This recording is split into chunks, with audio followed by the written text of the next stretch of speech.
Hi everybody, welcome to another episode of Fish Keeping Jamaica. Right here. Now, many persons purchase fish and the main priority is the fish within their pond or tank. The aesthetic beauty might be an issue when you do some aquascape and you arrange your things in your pond according to what suits you best. You choose aquascape for your tank based on the color of your fish, the room it is in, the style of the pump, the size of the tank, to name a few. Many of us as fish keepers, including myself, right, at times neglect the tank after all of this is done.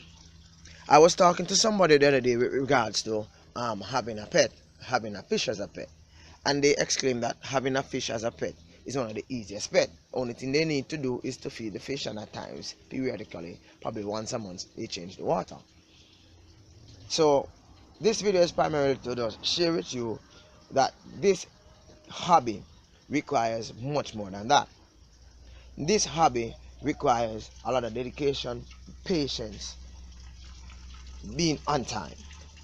Now I have about an average of about 17 ponds, right, in which I take care of during the course of the week. I have to feed the fish, ensure that the fish are safe. I have to manage the water quality, and I have to manage the plant. Notice, manage the plant. It is not about feeding the fish and changing the water or taking care of the water chemistry. Now, today marks about 2 or 3 weeks since I have done this. Yes, 2 or 3 weeks, what I'm talking about. Now, periodically, what I would do, I would take out the plants and I would strip the plants of all the dead branches or leaves. The excess roots, or should I say, the long roots, would be trimmed and the plants would be placed back into the pond. This is done periodically. It is not done every time I do a water change. And by the way, water change is not done 100%, right? The only way water change is done 100% is if I intend to change the type of fish within the pond, or I intend to totally rearrange my system. The idea of 100% water change can be very detrimental to your fish, as the fish might end up dying. Watch my video on temperature part 1 and temperature part 2 in my aquarium, and you will understand the dynamics as to water change. Now, what I have to do regarding my plants, I have to ensure that my plants are always looking green and lovely. I did a video the other day with regard to my plants blooming pretty flowers, right? It is not by error that the plants bloom pretty flowers. It's as a result of care. Now, a lot of insects do exist around where my ponds are. This is my cherry tree. Now, at times, I have bugs and insects that actually fall from this tree onto my plants. I have to be very careful ensuring that my plants are not taken over by these bugs, and at times I have to physically remove them. This requires a lot of time and a lot of patience. Placing your pond outside in the yard gives your plant greater risk of being damaged or being eaten or just dying as a result of lack of care. You must understand that aquarium have the same task. You are required to clip the plants within the tank and allow them to, the aquascape to look beautiful, but at the same time, the plants can live. The idea of having plants underneath 100%, should I say 24 hours sunlight, I think is very evil for your fish. My plants are in my yard, and at no time the sun shines for 24 hours. My fish survives without air stone or without cyclone pump. I change my water every 2 weeks. I trim my plants at least every 4 weeks, right? I siphon my substrate at least every 4 weeks, right? This mechanism, in which I have actually instituted within the management of my pond, have worked over the years, and I've seen me reaping benefit in that my fish are happy.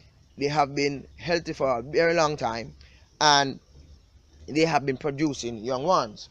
Whenever a fish is unhealthy, unhappy, and just not doing well, they tend to either die, not move, or they tend to hide a lot.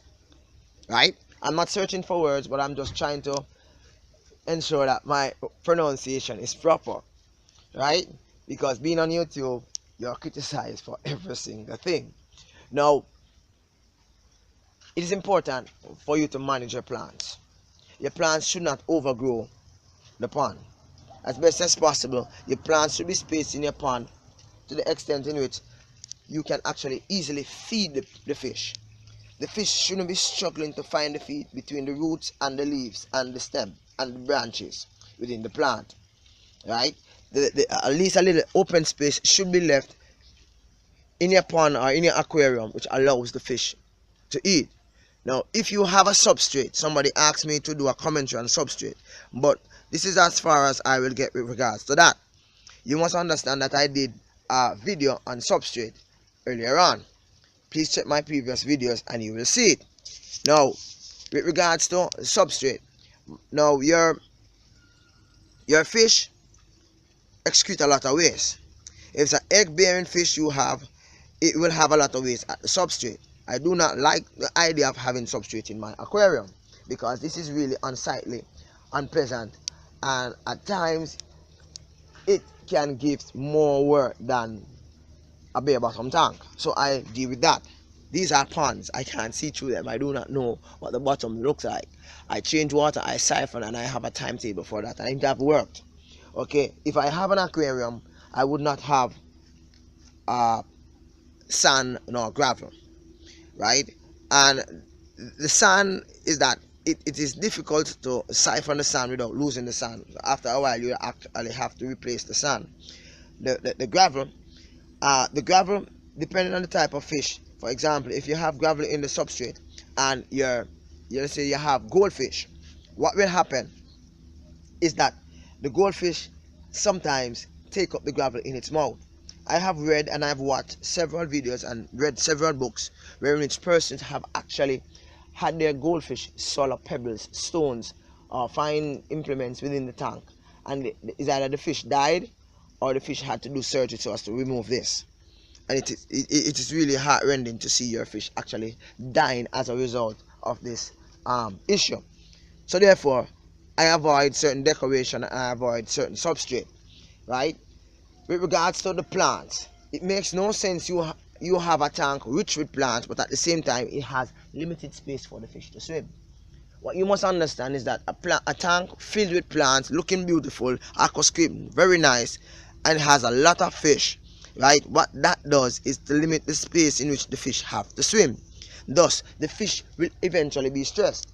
Worse if that fish is of both sex, because what will happen is that the male will chase the female, and where the female doesn't have much place to move, the female will stress and die. That is one of the reasons why I have actually noticed some of my fish in my pond actually dead. Most of these fish were stressed as a result of chasing because of the whole idea of getting another fish to mate. Now, I could go on and on in this topic, but the essence of this video is just to share with you the fact that your ponds and your tanks need to be properly taken care of. You need not to consider the whole idea of this hobby or having a tank or having a fish in your little 10-gallon is one of the easiest pests to raise. Right? If so, your fish will eventually die and you will wonder why. Thank you for making a fish keep in Jamaica. Rally here and back to maintaining my ponds.